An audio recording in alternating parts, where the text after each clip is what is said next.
Hello guys, welcome to our channel teachers creator. इस session में हम स्टार्ट करेंगे आज हिंदी पैडागोजी, जो कि आपके सीटेट का एक इम्पॉर्टेंट रोल प्ले करती है। ठीक है, आपने पता है कि सीटेट में इंग्लिश 30 मार्क्स का, हिंदी पैडागोजी 30 मार्क्स का और मैथ आपका 30 मार्क्स का, ईवीएस 30 मार्क्स का और साइकोलॉजी यानी कि चाइल्ड डेवलपमेंट 30 मार्क्स का आता है। ठीक है, तो इसमें आपको क्या पढ़ना है, जो भाग 1 है यानी कि हम उससे आपसे डिस्कस नहीं करेंगे अभी। ठीक है, तो भाग 1 और भाग 2 है, 2 पार्ट हिंदी में आपको पढ़ने हैं। फर्स्ट पार्ट में आपको पढ़ना है, पार्ट 1 की अगर हम बात करते हैं तो बहुत ही ईजी है, इसको सबसे बाद में डिस्कस किया जाएगा। बिकॉज इसमें पढ़ना है जेंडर के बारे में, लिंग और वचन क्या होते हैं, विलोम शब्द, पर्यायवाची शब्द, समानार्थी शब्द, अनेक शब्द के लिए एक शब्द, मुहावरे, लोकोक्तियाँ, वर्तनी, अपठित गद्यांश। ठीक है, तो ये सब पॉइंट्स हमें कहाँ पढ़ने हैं, फर्स्ट पार्ट में। और सेकंड पार्ट में हमें पढ़ने हैं क्या, पैडागोजी।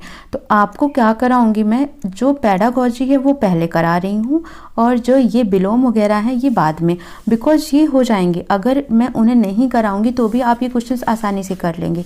ठीक है, बट हमें क्या करना है, हमें शिक्षण शास्त्र पर ज़्यादा ध्यान देना है। टीचिंग लर्निंग पैडागोजी जो है आपका ये हिंदी का, इस पे हमें ज़्यादा ध्यान देना है। ठीक है, तो इसमें कुल हम देखेंगे कि टोटल 6 चैप्टर हैं। ठीक है, तो आई होप कि मैं कोशिश करूँगी कि एक दिन में आपके हाफ कंप्लीट हो जाए, कुछ क्वेश्चन आंसर्स हो जाएं। देखो मैं कैसे कराऊंगी कि आपको कुछ टॉपिक्स करा दूंगी इनसे रिलेटेड, उसके बाद जो भी प्रीवियस ईयर क्वेश्चंस आए हुए हैं उनको डिस्कस कर लिया जाएगा। बट आप मेक श्योर हो जाइए कि आप इसके नोट्स बनाना चाहते हैं तो नोट्स बना लीजिए।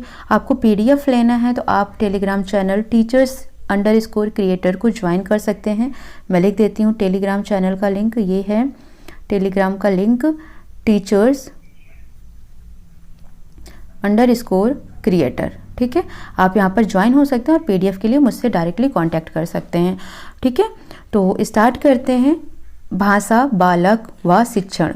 ठीक है, तो भाषा, बालक व भाषा शिक्षण ये आपका फर्स्ट चैप्टर है। सेकंड है शिक्षण व शिक्षक, थर्ड है भाषा शिक्षण की विधियाँ, फोर्थ है मूल्यांकन एवं उपचारात्मक शिक्षण, फिफ्थ है भाषाई कौशल एवं भाषाई विकार और सिक्स है पाठ्य पुस्तक बाल साहित्य एवं बहुभाषिता।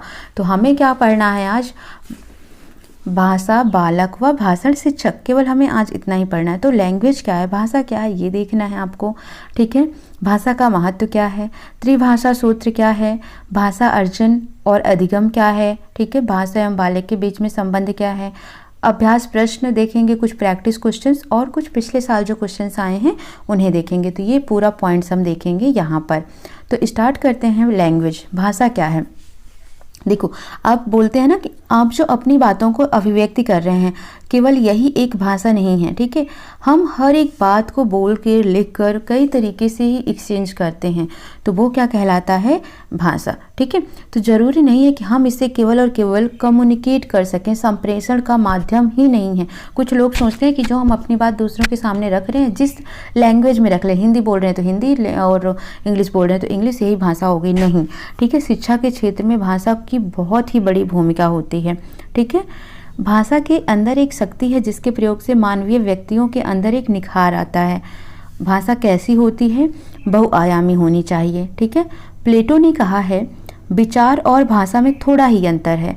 विचार आत्मा की मूक बातचीत है। ठीक है, जो हमारे अंदर थॉट्स आते हैं, और जो लैंग्वेज है इनमें बहुत ही माइन्यूट डिफरेंस है, माइनर डिफरेंस है, बहुत थोड़ा डिफरेंस है। क्योंकि जो हम थॉट्स अपने अंदर क्रिएट करते हैं वो हमारे सोल की, हमारे आत्मा की बातचीत है।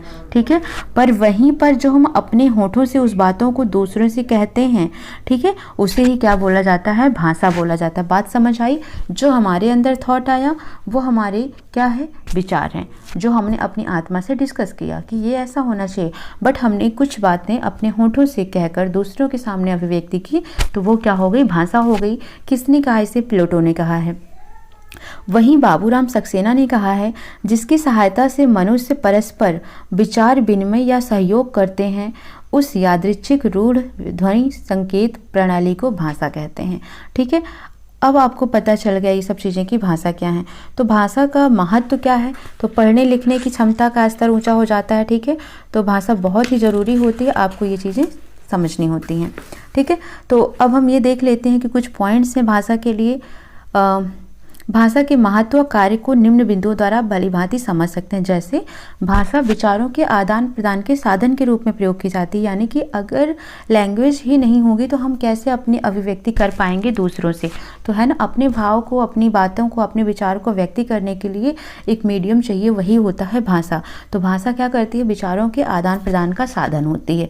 दूसरा, भाषा सामाजिक जीवन को सार्थक करने के रूप में होती है, क्योंकि मनुष्य क्या है, एक सामाजिक प्राणी है और समाज में रहते हुए हमें एक दूसरे से कांटेक्ट करना होगा, तो इसीलिए जो भाषा होती है वो सामाजिक जीवन को सार्थक करने के रूप में होती है। भाषा ज्ञान प्राप्ति के साधन के रूप में होती है, ठीक है। जैसे भाषा की अलौकिक देन के कारण ही हम जीव जगत, लोक माया, ब्रह्म, परलोक, प्रकृति एक्सेट्रा जो ये सब बातें हैं, गंभीर विषयों का ज्ञान पाते हैं ना, भाषा के थ्रू पाते हैं। तो इसीलिए भाषा ज्ञान प्राप्ति का साधन भी माना जाता है। भाषा साहित्य, कला, संस्कृति और सभ्यता को विकसित करने में भी सहायक के रूप में होता है, ठीक है। ये आप पॉइंट इतने समझ आ गए होंगे ना। अब भाषा के विविध रूप क्या क्या होते हैं, तो भाषा के हम यहाँ पर जो पढ़ेंगे वो 2 रूप पढ़ेंगे। कौन कौन से, एक है मातृभाषा होती है, एक होती है राष्ट्रभाषा। मातृभाषा होती है, जैसे हम बोलते हैं ना कि हमारी मदर टंग है, ये हमारी मदर लैंग्वेज है। तो मदर टंग लैंग्वेज क्या होती है, जो हम अपनी माँ से ग्रहण करते हैं, जहाँ पर हम पैदा हुए हैं, जो हमारी संस्कृति है, जो हमारा समाज है, जो हमारी सभ्यता, वहाँ पर हम जो सीखते हैं वो क्या कहलाती है, हमारी मातृभाषा कहलाती है। अब ये लाइन याद रखना है, जननी जन्मभूमिश्च, इसका संबोधन ही किया गया है किसके लिए, माँ के लिए किया जाता है, ठीक है। जन्मभूमि से ग्रहण की गई भाषा क्या कहलाती है, मातृभूमि की भाषा कहलाती है, मातृभाषा कहलाती है, ठीक है। बेलार्ड ने घर की बोली को माता की भाषा और समाज द्वारा स्वीकृत भाषा को मातृभाषा बताया है। गांधी जी ने 1917 में मातृभाषा के अनादर का विरोध करते हुए कहा, माँ के दूध के साथ जो संस्कार और मीठे शब्द मिलते हैं उनके और पाठशाला के बीच जो संबंध होना चाहिए वह विदेशी भाषा के माध्यम से शिक्षा देने में टूट जाता है। मीन्स गांधी जी हो गए, बेलार्ड हो गए, तो ये सब किसके एक तरीके से सपोर्ट में थे, तो मातृभाषा, मदर टंग। तो अगर आप देखेंगे जो बेसिक शिक्षा है, बेसिक एजुकेशन है हमारी, Gandhi ji basic education scheme से ही रिलेट करते हैं। तो गांधी जी जब बेसिक शिक्षा से रिलेट करते हैं तो उन्होंने इसमें वो पॉइंट कही है कि जो बच्चों को एजुकेशन देनी चाहिए वो मातृभाषा पर होनी चाहिए, ठीक है। तो मदर टंग को इन्होंने प्रायोरिटी दी है, इसीलिए इन्होंने यहाँ पर भी बोला है कि जो हमारी माँ के दूध से जो हमें संस्कार मिलते हैं, मीठे शब्द मिलते हैं, वही हमारी मातृभाषा होती है। और अगर हम उससे पढ़ाई करते हैं तो हम बहुत कुछ सीख पाते हैं, जबकि अगर हम विदेशी भाषा में शिक्षा लेते हैं तो हम टूट जाते हैं, ठीक है। तो ये हो गई मातृभाषा। राष्ट्रीय भाषा क्या होती है, राष्ट्रभाषा जो पूरे देश में बोली जाती है, जैसे हमारे एक नेशन में, हमारे इंडिया में, ठीक है, तो जो भाषा बोली जाती है सबसे ज़्यादा वो क्या हो जाती है, राष्ट्रभाषा। तो क्वेश्चन पूछा जाता है कि भारत की राष्ट्रभाषा क्या है, तो भारत की राष्ट्रभाषा अभी तक क्या रखी गई, हिंदी रखी गई है, ठीक है। तो वो हमारी क्या है, राष्ट्रभाषा है। क्लियर। मातृभाषा क्या हो जाती है, जो हमारी मदर टंग होती है। मदर टंग का इन द सेंस कहीं पर, जैसे जो तमिलनाडु में लोग होंगे, केरला के लोग होंगे वो मलयालम बोलेंगे, ठीक है, और भोजपुरी बिहार के लोग होंगे भोजपुरी बोलेंगे, तो इस तरीके से वो उनकी मातृभाषा हो जाती है। समझ आ गया होगा आपको दोनों ही डिफरेंस, ठीक है। भाषा शिक्षण का महत्व एवं आवश्यकता। अब क्या है इसके शिक्षण के कारण क्या है वो हम देख लेते हैं, ठीक है। तो सबसे पहले अगर हम ज्ञानात्मक कारण की बात करते हैं तो भाषा शिक्षण के द्वारा ही हम विभिन्न भाषिक तत्वों और साहित्यिक प्रवृत्तियों का बोध करा सकते हैं ना। बहुत सारी चीज़ों को हम पढ़ते हैं, बहुत सारी पोएट्रीज को पढ़ते हैं, तो ये सब हम कैसे ज्ञान अर्जन करते हैं, भाषा के कारण ही, ठीक है। दूसरा है कौशलात्मक कारण। भाषा के सभी कौशल, और भाषा के कितने कौशल होते हैं ये याद रखना है। जो हमारी लर्निंग स्किल होती है, भाषाई कौशल होती हैं, वो 4 ही होती हैं, ठीक है। और क्वेश्चन पूछा जाता है कि सबसे पहला बालक अगर बर्थ करता है, जन्म लेता है, तो सबसे पहले वो कौन सी भाषा सीखता है, ठीक है। तो सबसे पहले वो सुनना सीखता है, सुनना, फिर बोलना, फिर पढ़ना, फिर लास्ट में लिखना। ये इसी सीक्वेंस में होता है। आपसे ये क्वेश्चन का सीक्वेंस भी पूछा जा सकता है कि पहले सुनना, फिर बोलना, फिर पढ़ना, फिर लिखना, ठीक है। इसी तरीके से वो क्या करता है, इस चीज़ को, आप स्किल को डेवलप्ड करता है। फिर है रसात्मकता, ठीक है। रसात्मकता मतलब जैसे कुछ रस होते हैं, छंद भाव होते हैं, इन सब चीज़ों को भी हम देखते हैं भाषा के थ्रू। फिर आता है सृजनात्मकता, ठीक है। लेखन कार्य, और जैसे भाषण का सर्वाधिक महत्वपूर्ण उद्देश्य क्या होता है, सृजनात्मकता। लेखन कार्य में मौलिकता और प्रभाव उत्पादकता के लिए शिक्षण की व्यवस्था आवश्यक है। मनोवैज्ञानिक कारण, अब जैसे जीन पियाजे हैं, नॉम चॉम्स्की हैं, तो लेओ वाइगेत्स्की हैं, तो ये सब लोग मनोवैज्ञानिक कारण को बताते हैं। उनके अकॉर्डिंग आपको ये पॉइंट जरूर देखना है, क्योंकि यहाँ से क्वेश्चन बन जाता है। खासकर नॉम चॉम्स्की का क्वेश्चन जरूर पूछा जाता है कि जो एलएडी है, लैंग्वेज एक्विजिशन डिवाइस जिसे कहा जाता है, इसको किसने कहा है? तो ये कहा है नॉम चॉम्स्की ने। ठीक है, तो सबसे पहले जीन पियाजे की बात हम देख लेते हैं। संज्ञानात्मक विकास का महत्वपूर्ण स्थान भाषा में इन्होंने दिया है, भाषा सीखने में। ठीक है, इन्होंने कुल बताया कि 4 चरणों से होकर जो भाषाई क्षमता है, ये 4 चरणों से होकर गुजरती है। पियाजे ने कहा कि संवेदी गामक अवस्था, ठीक है, जो सेंसरी स्किल होती है या सेंसरी स्टेज होती है, संवेदी जिसमें बच्चे बहुत ज़्यादा ही सेंसरी हो जाते हैं, सेंसर करते हैं, सेंसिंग करते हैं, जो 0 से 2 साल की अवस्था होती है बच्चों की, बालक वस्तुओं की अपेक्षा चिन्हों का प्रयोग करना शुरू कर देते हैं इस स्टेज में। ठीक है, और पूर्व संक्रियात्मक अवस्था, ठीक है, 0 से 7 वर्ष में बालक स्वयं से बातचीत करते हुए टूटी फूटी भाषा का प्रयोग करने लगता है, जिसे जीन पियाजे का बालक की अहम केंद्रिक भाषा का नाम देते हैं और इसे अपरिपक्व संज्ञानात्मक विकास का प्रतिफल भी कहते हैं। ठीक है, तो आपको समझ आ गया होगा कि संवेदी गामक अवस्था कब होती है, 0 से 2 वर्ष के बालक को बोलते हैं। पूर्व संक्रियात्मक अवस्था कब होती है, 0 से 7 वर्ष में। और पूर्व संक्रियात्मक अवस्था में बच्चे टूटी फूटी भाषा का प्रयोग करना सीख जाते हैं और 0 से 2 साल में वो केवल चिन्हों और अक्षरों का ही प्रयोग कर पाते हैं। तो ये पॉइंट्स यहाँ से निकल कर आता है जीन पियाजे का। ठीक है, नॉम चॉम्स्की का क्या आता है, ये देखो। इनके अनुसार प्रत्येक बालक भाषा सीखने की जन्मजात शक्ति के साथ पैदा होता है, यानी कि जो बच्चा है वो जन्म से ही ये पावर लेकर पैदा होता है कि वो लैंग्वेज सीख लेगा। ठीक है, जिसे क्या बोला जाता है, लैंग्वेज एक्विजिशन डिवाइस कहा जाता है, एलईडी। तो इसका फुल फॉर्म भी याद रखना है आपको। ठीक है, विश्व की सभी भाषाएं एक ही मूल व्याकरण यूनिवर्सल ग्रामर से संबंध है, जिसे समझने में एलईडी हमारा सहायता करता है। तो यूनिवर्सल ग्रामर की भी बात किसने कही है, नॉम चॉम्स्की ने। एलईडी की बात किसने कही है, नॉम चॉम्स्की ने। ठीक है, दोनों ही पॉइंट आपको याद रखना है। एलईडी किस में पाया जाता है, लैंग्वेज एक्विजिशन डिवाइस, मानव मात्र में ही पाया जाता है और इसका संक्रमण काल जीवन के प्रथम 5 वर्ष में ही होता है। ठीक है, तो ये हो गया कौन, नॉम चॉम्स्की के बारे में। लेओ वाइगेत्स्की की बात अगर हम करते हैं तो इनका मानना था कि जो बालक है वो भाषा कहाँ से सीखता है, अपने इन्वायरमेंट से, अपने आसपास से सीखता है। पियाजे ने क्या बताई थी कि अहम केंद्रिक भाषा को लेओ वाइगेत्स्की ने क्या कहा, बालक की वो निजी भाषा होती है। ठीक है, तो ये पॉइंट आपको कुछ याद रखने हैं लेओ वाइगेत्स्की, जीन पियाजे और नॉम चॉम्स्की के बारे में। त्रिभाषिक सूत्र क्या होता है, तो कोठारी कमीशन ने ही 3 लैंग्वेज की बात की थी, ट्रिपल लैंग्वेज की। त्रिभाषा की बात कोठारी कमीशन के द्वारा ही की गई थी। ठीक है, तो त्रिभाषा सूत्र व संवैधानिक प्रावधान क्या है, भारतीय संविधान की धारा 343(1) के अनुसार भारत की राजभाषा देवनागरी लिपि में हिंदी होगी, ये कहा गया है हमारे संविधान में। ठीक है, किस में कहा गया, 343(1) में कहा गया है।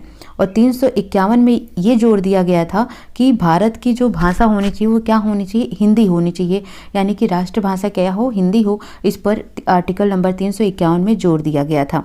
ठीक है, अनुच्छेद 343(2) में क्या कहा गया था, सभी कार्यालय कार्यों के संपादन हेतु अंग्रेजी को 15 वर्षों तक प्रयोग करने की बात कही गई थी। ठीक है, उसके बाद हिंदी को। 1965 तक आते आते दक्षिण भारत में भाषा को लेकर विवाद और दंगे भी हुए बहुत ज़्यादा। अंग्रेजी भाषा को पूर्णतः खत्म नहीं किया जा सकता, अतः हिंदी भाषा तब से लेकर अब तक भारत की राष्ट्रभाषा नहीं बन सकी। ठीक है, तो त्रिभाषा सूत्र आपको समझ आ गया होगा कि त्रिभाषा में सिर्फ आपको कुछ संविधान के पॉइंट्स अभी याद रखना है। और त्रिभाषा हमें कहाँ से मिला है, कोठारी कमीशन ने दिया है। ठीक है, इतने पॉइंट्स आपको याद रखना है। तो 351 में जोड़ दिया गया है कि हिंदी हमारी राष्ट्रभाषा होनी चाहिए। 343(1) में कहा गया है कि भारत की राजभाषा देवनागरी लिपि में हिंदी होगी। और 43(2) में कहा गया है कि 15 वर्ष तक हम अंग्रेजी में काम करेंगे, लेकिन उसके बाद फिर हिंदी हो जाएगी, बट ऐसा हो नहीं पाया। अब हम बात करते हैं त्रिभाषा सूत्र दिया किसने, तो हमने क्या अभी बोला कि कोठारी कमीशन ने। कोठारी कमीशन को IEC भी बोला जाता है, इंडियन एजुकेशन कमीशन बोला जाता है। ठीक है, इनका टाइम पीरियड क्या था, 1964 से 66 तक, ये भी याद रखना है। तो त्रिभाषा सूत्र की बात किसने रखी राष्ट्र के सामने, कोठारी कमीशन ने रखी। इसके बाद 1968 में जो शिक्षा नीति के अनुसार त्रिभाषा सूत्र के लिए कुछ सिफारिश की गई, वो बहुत सारी चीज़ें पॉइंट हैं, ये देखिए आप। विद्यालय में पहली भाषा के रूप में मातृभाषा या क्षेत्रीय भाषा, जिसको हम बोलते हैं मदर टंग में पढ़ाया जाए, या जो उनका रीजनल लैंग्वेज होता है उसमें बच्चों को पढ़ाया जाए। ठीक है, दूसरी बात कही गई थी कि दूसरी भाषा के रूप में हिंदी भाषा राज्यों भाषी राज्यों कोई भी आधुनिक भारतीय भाषा या अंग्रेजी और गैर हिंदी भाषी क्षेत्र में हिंदी भाषा को द्वितीय भाषा के रूप में पढ़ाया जाए। मतलब आप समझ गए होंगे कि मातृभाषा के रूप में पहली, जैसे आप विद्यालय में एंटर करते हैं तो आपको मातृभाषा के रूप में या जो आपकी रीजनल लैंग्वेज हो, आपके क्षेत्र की जो भाषा हो वो उसमें आपको पढ़ाया जाए।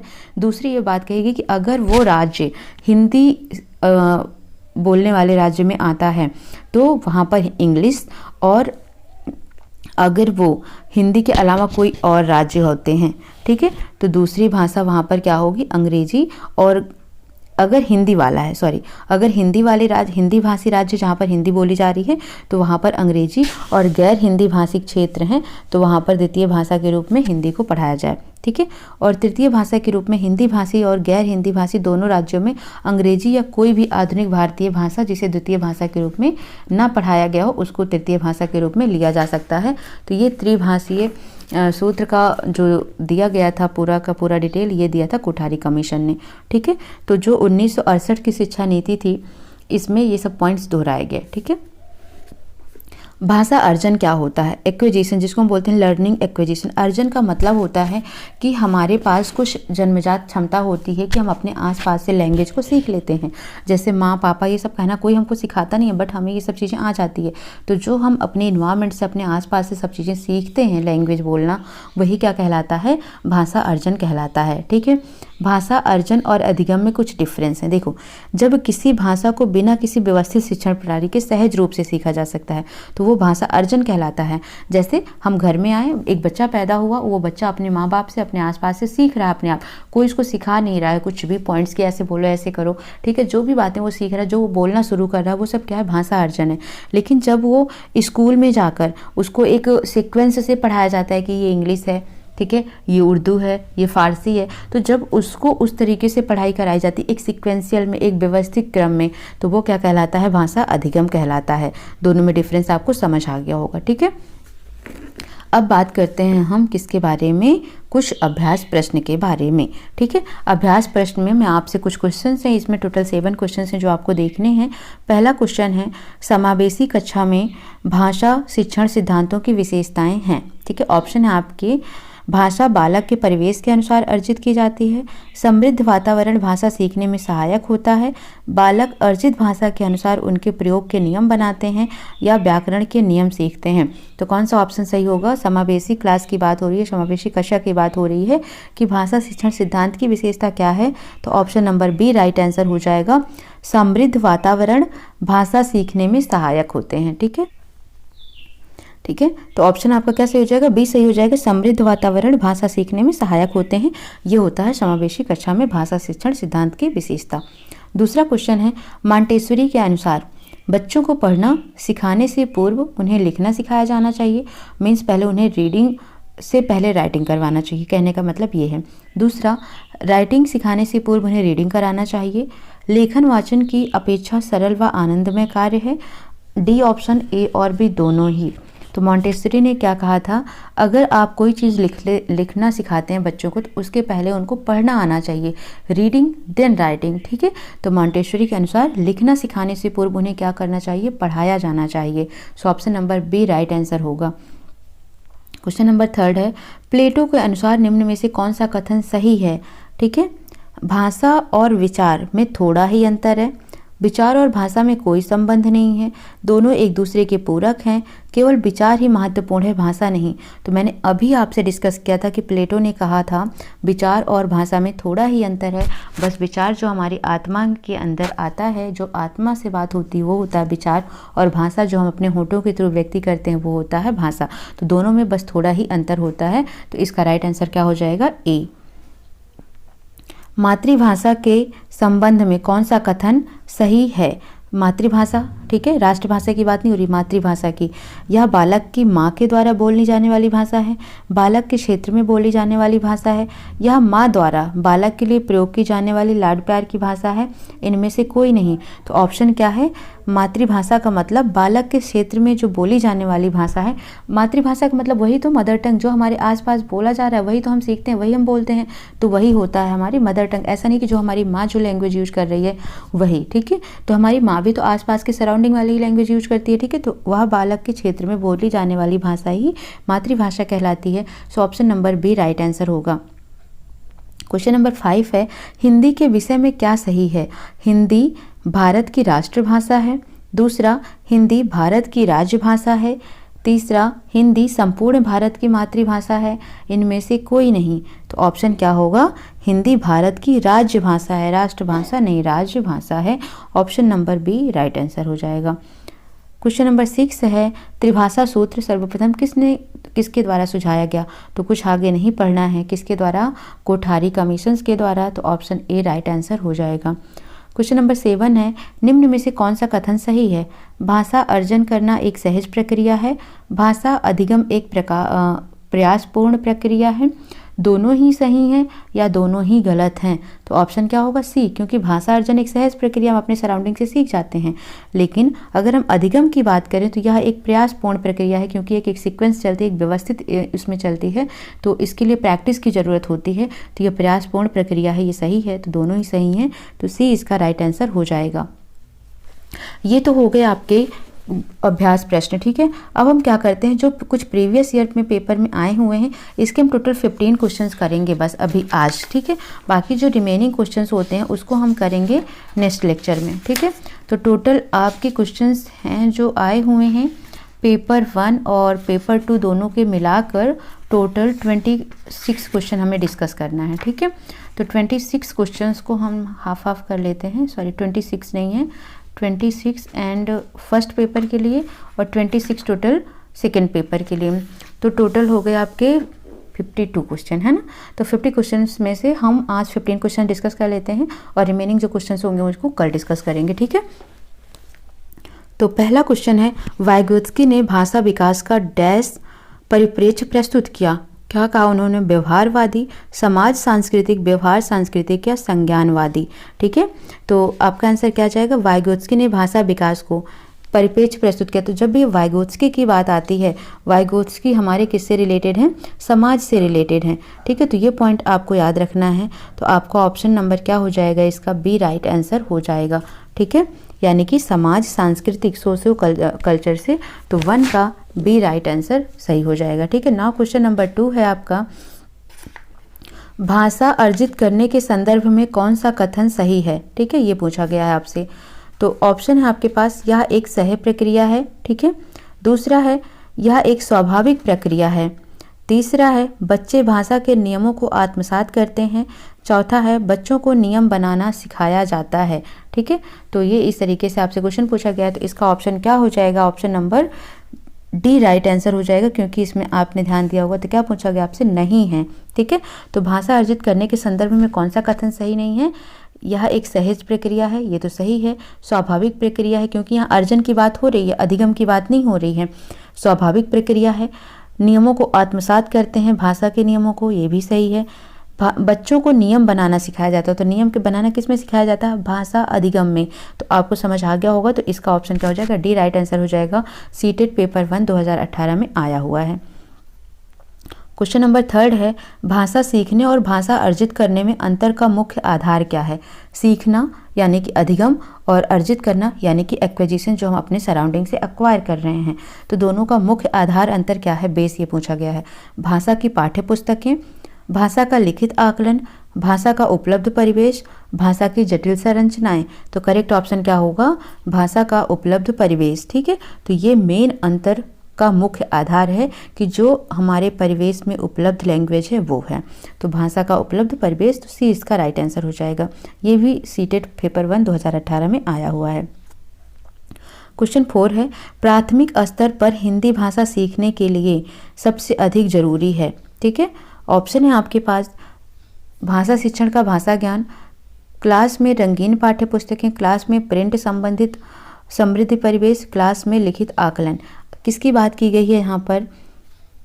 प्राथमिक स्तर पर हिंदी भाषा सिखाने के लिए सबसे अधिक जरूरी क्या है, ठीक है, ये पूछा गया है। तो इसमें से सबसे अधिक जरूरी क्या है? क्लास में प्रिंट समृद्ध परिवेश होना चाहिए। Option number C right answer हो जाएगा, क्योंकि बच्चे जो होते हैं जब प्रिंट समृद्ध फोटो पिक्चर्स टाइप की होंगी तो उनको देखकर वो अच्छे से उस पर डिबेट करेंगे, बातें करेंगे, ठीक है। तो वो होती है भाषा की सही विधि।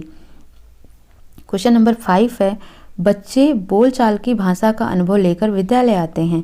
इसका निहितार्थ है कि, ठीक है, बच्चे बोलचाल की भाषा का अनुभव लेकर विद्यालय आते हैं, यानी कि जब बच्चे अपने सराउंडिंग से सीखते हैं, बचपन में अपने मदर टंग को, रीजनल लैंग्वेज को एक्वायर करते हैं, उसके बाद जब वो स्कूल जाते हैं तो इसका निहितार्थ क्या है ये पूछा गया है।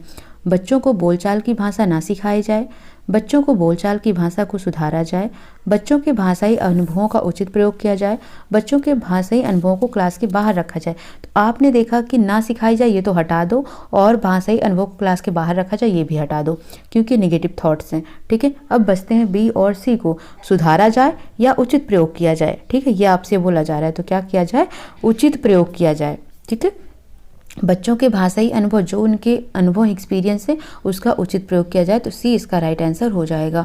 क्वेश्चन नंबर 6 है, भाषा सीखने सिखाने में आप किसे सबसे अधिक महत्वपूर्ण मानते हैं? संज्ञानात्मक विकास को, सामाजिक अंतःक्रिया को, दृश्य श्रव्य सामग्री को, या बाल साहित्य को? तो किसको मानते हैं? सामाजिक अंतःक्रिया को सबसे अधिक महत्वपूर्ण माना जाता है। Option number B right answer हो जाएगा। 7th का, हिंदी भाषा के संदर्भ में एक महत्वपूर्ण उद्देश्य है कि बच्चे अपना शब्द भंडार विकसित कर सकें, व्याकरण के नियमों को याद कर सकें, कही या लिखी गई बात आलोचनात्मक दृष्टि से परख सकें, कही या लिखी गई बात को शब्दशः कह और लिख सकें। तो हिंदी भाषा के संदर्भ में महत्वपूर्ण उद्देश्य की बात क्या है ये पूछा गया है, कि जिससे बच्चे क्या कर सकें, तो बच्चे क्या कर सकें, कही या लिखी गई बात आलोचनात्मक दृष्टि से परख सकें। तो ऑप्शन सी इसका करेक्ट आंसर जाता है।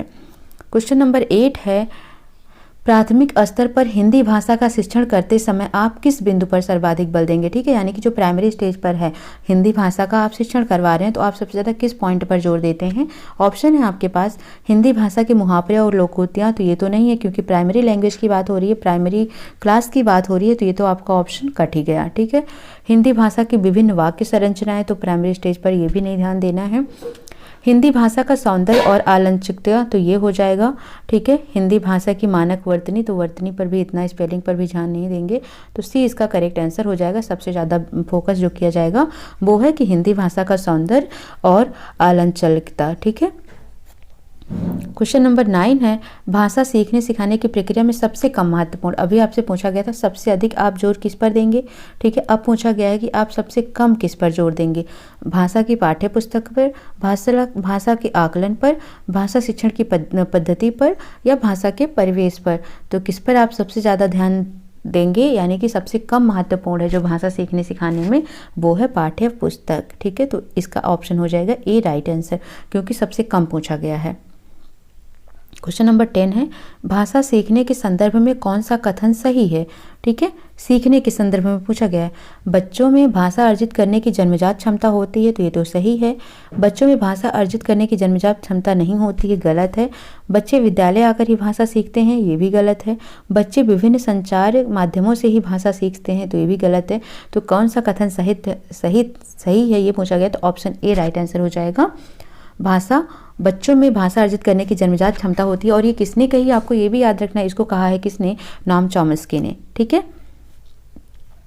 क्वेश्चन नंबर 11 है, अंतर्निहित भाषा क्षमता का संबंध डैश के साथ है, किसके साथ है? अंतर्निहित भाषा क्षमता, यानी कि लैंग्वेज एक्विजिशंस डिवाइस की बात हो रही है, कि किसके साथ है? चॉम्स्की के साथ, स्किनर के साथ, पियाजे के साथ, या वाइगोत्स्की के साथ? तो किसके साथ है? चॉम्स्की ने। अंतर्निहित, ठीक है, लैंग्वेज एक्विजिशन डिवाइस, यानी कि एलईडी की बात कि बच्चों में भाषा सीखने की अंदरूनी क्षमता होती है, जन्मजात क्षमता होती है, अंतर्निहित भाषा होती है, ये किसने कहा है? चॉम्स्की ने कहा है, तो ए इसका राइट आंसर हो जाएगा। क्वेश्चन नंबर 12 है, उच्च प्राथमिक स्तर पर भाषा सीखने सिखाने का एक उद्देश्य, उच्च प्राथमिक यानी कि अब प्राइमरी स्टेज की बात नहीं हो रही है, अब सेकेंडरी यानी कि हाई प्राइमरी स्टेज की बात हो रही है, कि उस पर बच्चों को सीखने सिखाने का महत्वपूर्ण उद्देश्य क्या है? ऑप्शन है आपके पास, व्याकरण के सभी नियमों को कंठस्थ करना, साहित्य की गद्य एवं पद्य विधाओं की रचना करना, हिंदी भाषा की समग्र इतिहास के बारे में जानना, भाषा के नियमबद्ध प्रकृति की पहचान और उसका विश्लेषण करना। तो राइट आंसर क्या हो जाएगा? डी, यानी कि सीखने और सिखाने में किसमें प्राथमिक उच्च प्राथमिक स्तर की बात हो रही है तो कंठस्थ करना याद करवाना ज़रूरी नहीं है, विधाओं की गद्य पद्य की रचना करना ये भी ज़रूरी नहीं है, पूरे इतिहास के बारे में जानना ये भी ज़रूरी नहीं है। क्या ज़रूरी है कि जो भाषा है उसको नियमबद्ध प्रकृति की पहचान करो और उसका एनालिसिस करो, उसका विश्लेषण करो, तो डी राइट आंसर हो जाता है। क्वेश्चन नंबर 13 है, ये पेपर 2 2018 में आया है। हिंदी भाषा सीखने के संदर्भ में क्लास 8 में पढ़ने वाले बच्चे से यह अपेक्षित है कि वह, ठीक है, किसकी बात हो रही है कि हिंदी भाषा सीखने के संदर्भ में क्लास 8 में पढ़ने वाले बच्चों से यह अपेक्षित है कि वह, मतलब क्लास 8 के बच्चे हैं और जो पढ़ने वाले बच्चे हैं उनसे आप क्या अपेक्षा कर सकते हैं भाषा सीखने के संदर्भ में, ठीक है। हिंदी भाषा की समस्त नियमावली को जान सकें, तो ये तो नहीं कर सकते हैं कि वो सभी नियमों को समझ सकें, क्लास 8 में हैं। मुहावरे और लोकोक्तियों को जान सकें, तो क्लास 8 के बच्चे ये भी पूरी तरीके से डेवलप्ड नहीं हो पाते हैं। विभिन्न संदर्भों में हिंदी भाषा का प्रभावी प्रयोग कर सकें, तो ये वो कर सकते हैं। तत्सम प्रधान भाषा का नहीं, तो ये भी नहीं। तो ऑप्शन सी इसका राइट आंसर हो जाएगा कि विभिन्न संदर्भों में हिंदी भाषा का प्रभाव प्रयोग कर सकें, ये क्लास 8 के बच्चों में भाषा सीखने के संदर्भ में सही हो सकता है। क्वेश्चन नंबर 14 है, हिंदी भाषा सीखने सिखाने के लिए अनिवार्य है। क्या अनिवार्य है? भाषा की पाठ्य पुस्तक उपलब्धता, तो नहीं। समृद्ध भाषा परिवेश की उपलब्धता, करेक्ट। हिंदी भाषा की लिखित परीक्षा, नहीं।